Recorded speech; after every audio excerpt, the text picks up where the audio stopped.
Hello everyone, welcome to Mömus. We are makers of stuff for car guys, and today we are doing the weekly dose of Cynical Car Guy, which will be me. We have our E39 here and we're gonna talk about, can you actually live with a car like this?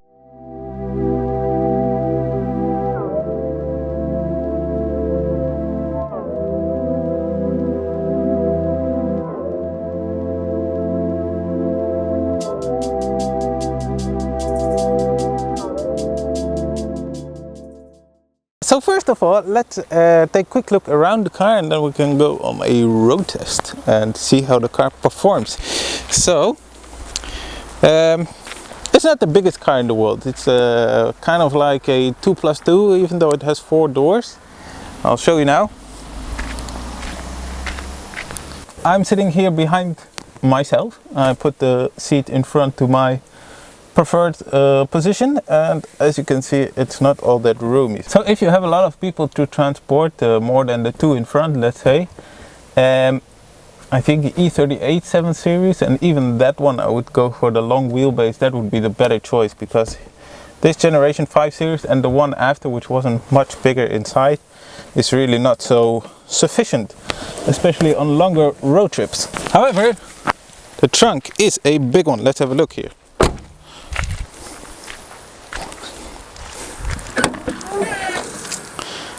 As you can see, plenty space inside. We don't have the audio upgrades, better speakers, subwoofers, or DSP system in here, so we have the full size trunk. It's massive. I can probably sleep in here with plenty enough to go on holiday for at least a week or 2 or 3. It's big. So the fact whether you can live with an E39 or in fact how you feel as an owner completely depends on which model you're going to choose to buy. First of all, the age. The oldest of these now are well over 20 years, 22 years for the oldest ones. As it was introduced in 1995, it's now 2017. And the youngest ones are now 14 years old. So in general, it's kind of an old car, and with age there will always be more maintenance needed. Secondly, it depends on the options your car is equipped with. For example, ours does have the xenon, and we upgraded the headlights to the facelift, and the lights in the night are A-OK, as they say. Whereas if you have the halogens, and you have the pre-facelift halogens, it feels like you're driving like this in the night. It's not all that good. And it's the same with throughout the entire car. I mean, we've done a lot of things to modernize this with navigation and so forth, and the way it looks. So now it feels like a car that's nice to use on a daily basis, and I don't feel left out compared to more modern cars on the road. But if you drive standard one, cloth seats, halogen headlights, pre-facelift, tape radio, esto no bueno, eh? Then as a daily it's not so nice, and I think you will feel left out compared to more modern cars, whereas that's obviously not necessary. Another thing that very much influences the way you feel as an owner with the E39 is what is under the hood. We have the 6-cylinder 2.8, it's sort of middle of the range, and it's not very fast at all, especially with the automatic.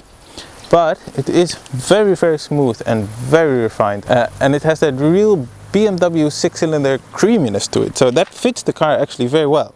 However, E39 was also available with a 4-cylinder diesel, and I've actually experienced one, and it wasn't smooth, nor refined, nor creamy. Top of the range you had 2 V8s, 535i was a 3.5 liter, and the 540i, which was a 4.4 liters. V8, and they go a little bit better than this, not much, and fuel consumption is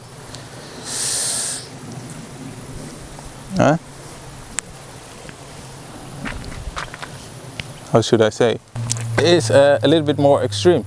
But the funny thing is that the 2.8 and the 4.4 liter in the city are very close.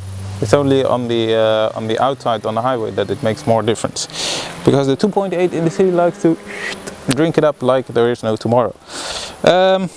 Talking about driving, let's go for a drive and let's see how it is to live with. So driving this car, It's I wouldn't say it's special because it's not, you know, special, but it's good.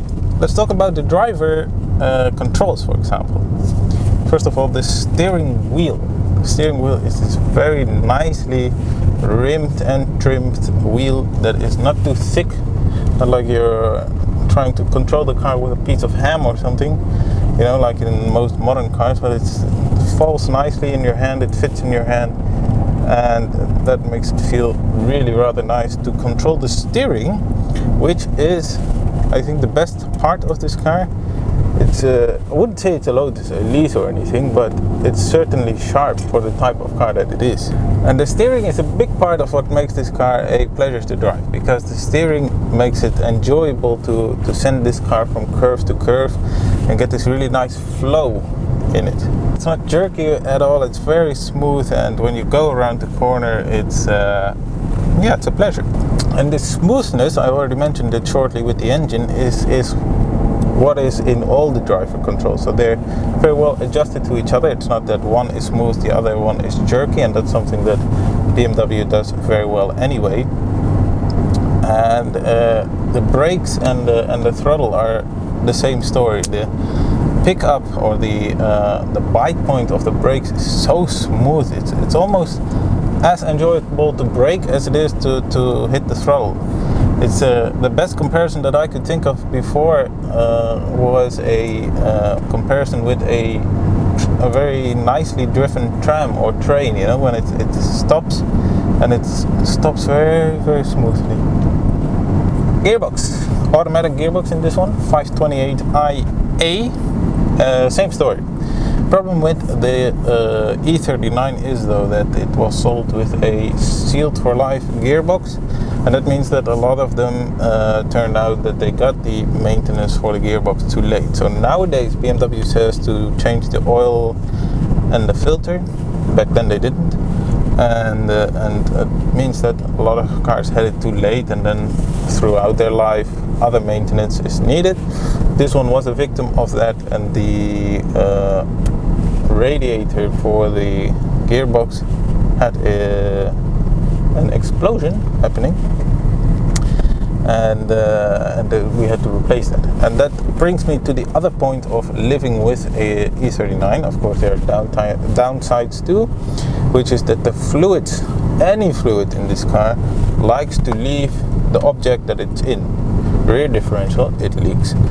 The gearbox, it leaks. Engine leaks everywhere. Valve cover, oil filter, housing.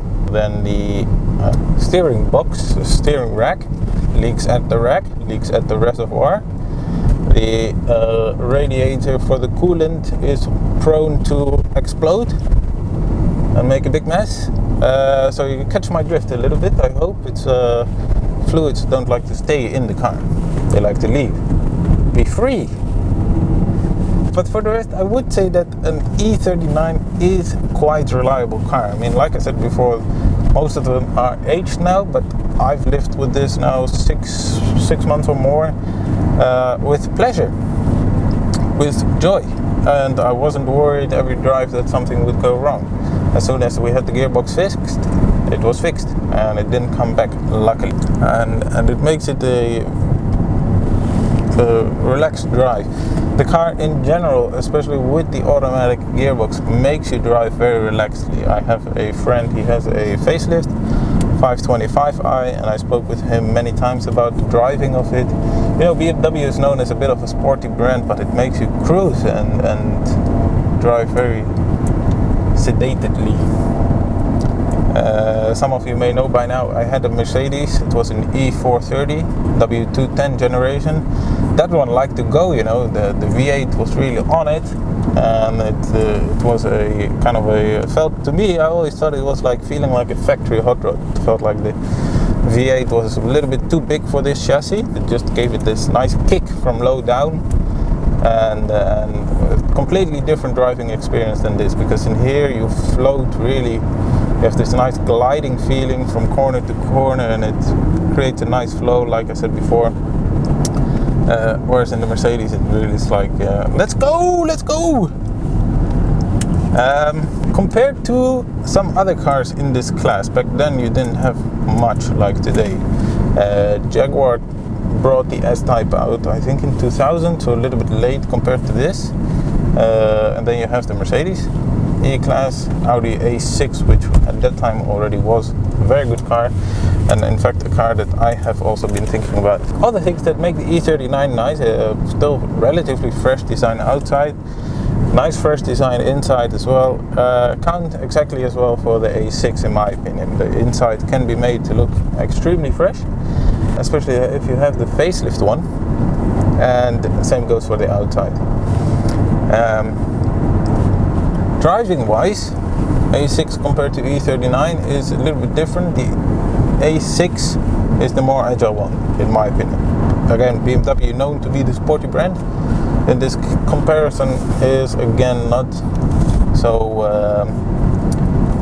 vivid, because the A6 you can really chuck into corners and it's very alive. This one feels a lot heavier than that.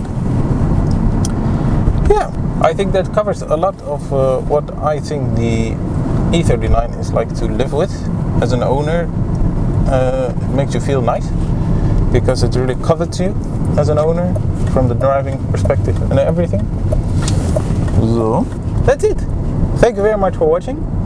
I will see you back Wednesday and Friday for a test drive, hopefully. And Friday for the usual build updates, and I will see you back next Monday for more Cynical Car Guy. Thank you very much for watching. See you next time. Bye bye.